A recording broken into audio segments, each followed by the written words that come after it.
who's the white guy, and we're not gonna do a movie about a pimp trying to rap. That's not gonna fly with the studios. And then she sent the script to John, and John called me up, and he's like, y'all just need me. I just need to be in the room. It's all gonna be good. And then John went into every single meeting with us, and then they all said no to John.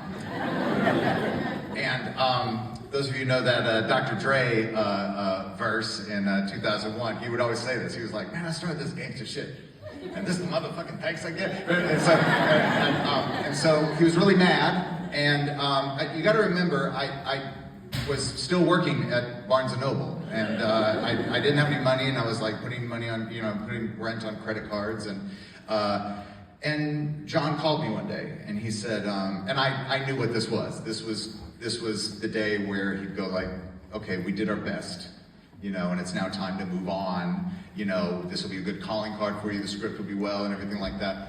And so I said, John, I just want to say thank you for everything you've done for me. You've been a hero to me, and now you've been like this big brother to me, and like mentored me throughout all of this. And he's like, oh, hold up, man. He's like, I'm gonna greenlight this motherfucker myself. His words, I promise you. And he leveraged his house, and then got the money together and financed Hustle and Flow out of his pocket for $2 million. Now, there's a rule in Hollywood, I'm sure many of you know this rule, don't put your own money into a movie. But John then came to Memphis, and where everybody else was saying, hey, you know who'd be a good DJ? Cisco.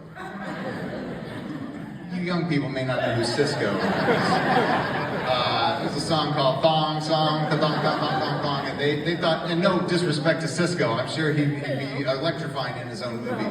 But there was also just this kind of like mentality of everybody in Hollywood. It's like, well, why don't you just get like Dre or Snoop? And like John really was the champion of Memphis, because John had made a movie called Baby Boy, and Baby Boy had LeChat featured in it, and he knew all about Memphis music, and he came here with this real desire to keep it Memphis, to film it in Memphis, and specifically to have Memphis musicians make the soundtrack.